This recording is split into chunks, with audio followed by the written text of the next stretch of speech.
இன்னைக்கு டிஃப்ரெண்டா டேஸ்டியான ஒரு ரெசிபி பண்ண போறேன். இது சப்பாத்தி புலாவ் கூட சாப்பிட ரொம்ப நல்லா இருக்கும். இந்த சுவையான மேங்கோ பட்டர் மசாலா எப்படி செய்யறதுன்னு இந்த வீடியோல பார்க்கலாம். ஃபர்ஸ்ட் ஒரு பேன்ல 1 டேபிள் ஸ்பூன் பட்டர் ஆட் பண்ணலாம். பட்டர் மெல்ட் ஆனதும் அதுல ஒரு பெரிய சைஸ் வெங்காயம் சேர்த்து வதக்கலாம். நம்ம சேனல்ல இதுக்கு முன்னாடி பண்ண paneer butter masala, aloo butter masala video எல்லாம் நீங்க என்ன பார்க்கலைன்னா அதோட லிங்க்ல டிஸ்கிரிப்ஷன்ல இருக்கு. மறக்காம அந்த ரெசிபியும் போய் பாருங்க. வெங்காயம் சீக்கிரம் வதங்குறதுக்காக கொஞ்சமா உப்பு ஆட் பண்ணிக்கோங்க. வெங்காயம் நல்லா வதங்கி பொன்னிறம் ஆக வேண்டாம். வெங்காயம் கொஞ்சம் வதங்கினாலே போதும். வெங்காயம் இந்த மாதிரி வதங்கினதும் இதுல 3 சின்ன சைஸ் தக்காளி சேர்த்து வதக்கலாம். இது கூட கொஞ்சம் கேஷ்நட்டும் 1/2 டீஸ்பூன் இஞ்சி பூண்டு பேஸ்டும் ஆட் பண்ணிக்கோங்க. இது ஒரு 2 நிமிஷம் வதக்கினதுக்கு அப்புறம் தக்காளி நல்லா வெந்து சாஃப்ட் ஆகுற வரைக்கும் கொஞ்ச நேரம் மூடி வச்சு வேக வைக்கலாம். நடுவில் கொஞ்சம் கிண்டி விட்டுக்கோங்க.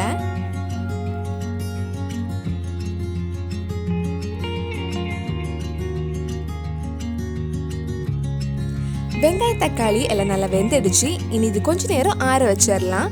அதுக்குள்ள நம்ம கொஞ்சம் மாம்பழம் மைதா கார்ன்ஃப்ளவர்ல கோட் பண்ணி ஃப்ரை பண்ணி எடுக்கலாம்.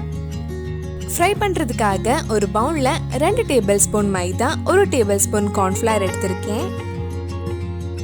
இது கூட கொஞ்சமா உப்பு, 1/2 டீஸ்பூன் நல்ல மிளகு பொடி ஆட் பண்ணி கொஞ்சமா தண்ணி ஊற்றி நல்லா மிக்ஸ் பண்ணலாம்.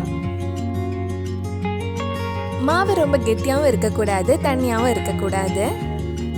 கொஞ்சமா தண்ணி ஊற்றி மிக்ஸ் பண்ணுங்க. இந்த மாதிரி ஒரு கன்சிஸ்டன்சில மாவு ரெடி பண்ணதுக்கு அப்புறம் ஒரு மீடியம் சைஸ் மாம்பழம் கட் பண்ணி வச்சிருக்கேன். அது இதுல கோட் பண்ணி நம்ம ஃப்ரை பண்ணி எடுக்கலாம். ஃப்ரை பண்றதுக்காக ஒரு கடாயில எண்ணெய் சூடு பண்ண வச்சிருக்கேன். எண்ணெய் சூடானதும் நம்ம ஃப்ரை பண்ணலாம்.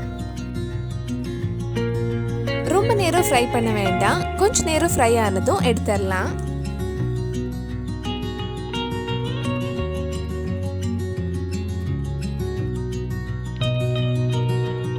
இப்போ கொஞ்சம் ஃப்ரை ஆயிடுச்சு.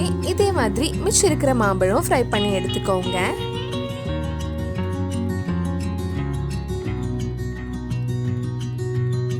நம்ம சேனல்ல இதுக்கு முன்னாடி பண்ண குக் வித் கோமாலியோட ரெசிபிஸ் உங்களுக்கு பார்க்கணும்னா அதோட லிங்கும் கீழே டிஸ்கிரிப்ஷன்ல இருக்கு. நம்ம வதக்கின வெங்காயம் தக்காளி நல்லா ஆறிடுச்சு. இது ஒரு மிக்ஸி ஜாருக்கு மாத்திட்டு கொஞ்சமா தண்ணி ஊற்றி நல்லா ஸ்மூத் பேஸ்டா அரைச்சு எடுக்கலாம். இப்போ அதே பேன்ல மறுபடியும் 2-3 டேபிள் ஸ்பூன் பட்டர் ஆட் பண்றேன். பட்டர் மெல்ட் ஆனதும் இதுல ஒரு பிரியாணி இலை, ஒரு சின்ன பீஸ் பட்டை, 2 ஏலக்காய் ஆட் பண்றேன். இது ஒரு 2 நிமிஷம் வதக்கினதுக்கு அப்புறம் நம்ம அரைச்சு வச்சிருந்த வெங்காயம் தக்காளி பேஸ்ட் இதுல ஆட் பண்ணலாம். உங்களுக்கு கிரேவியில எவ்வளவு தண்ணி வேணுமோ அதுக்கேற்ற மாதிரி தண்ணி ஊத்திக்கோங்க.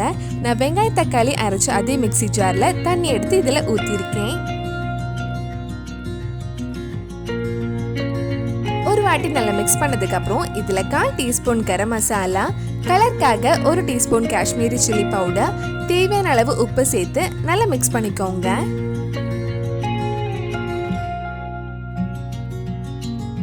இதுல நம்ம தக்காளி ஆட் பண்ணிருக்கனால அந்த தக்காளியோட புளிப்பு கம்மி பண்றதுக்காக இதுல 1/2 டீஸ்பூன் சுகர் ஆட் பண்றேன்.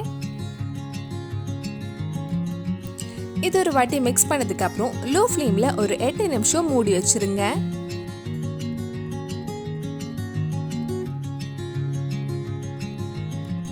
பட்டர் மசாலா கிரேவி சூப்பரா ரெடி ஆயிருக்கு. உங்களோட கிரேவி கெட்டி ஆயிடுச்சுன்னா அதுல கொஞ்சம் சூடு தண்ணி ஊற்றி அந்த கன்சிஸ்டன்சியை அட்ஜஸ்ட் பண்ணிக்கோங்க.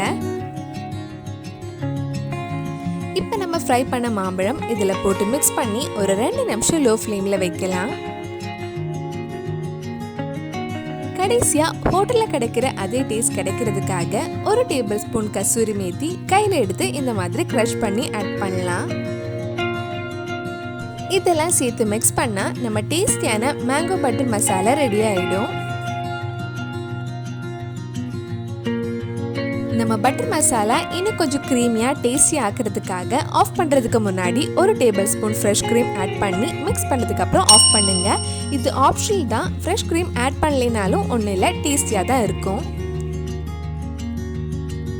ரொம்ப டேஸ்டியான மேங்கோ பட்டர் மசாலா ரெடி ஆயிடுச்சு. கண்டிப்பாக நீங்களும் இந்த டிஃப்ரெண்டான ரெசிபி உங்கள் வீட்டில் செஞ்சு பாருங்கள். பிடிச்சிருந்தா இந்த வீடியோவை லைக் பண்ணுங்கள், உங்கள் ஃப்ரெண்ட்ஸ் அண்ட் ஃபேமிலிக்கு ஷேர் பண்ணுங்கள். வேறு என்னெல்லாம் குக் வித் கோமாளி ரெசிபி நம்ம சேனலில் ட்ரை பண்ணலான்னு கீழே காமெண்ட் பாக்ஸில் சொல்லுங்கள். நீங்கள் இன்னும் என்னோட சேனலை சப்ஸ்கிரைப் பண்ணலைன்னா மறக்காமல் சேனலையும் சப்ஸ்கிரைப் பண்ணுங்கள். கூடவே அந்த பெல் ஐக்கனும் ப்ரெஸ் பண்ணால் நான் புது வீடியோ போட்ட உடனே உங்கள் ஃபோனுக்கு நோட்டிஃபிகேஷன் வந்துடும்.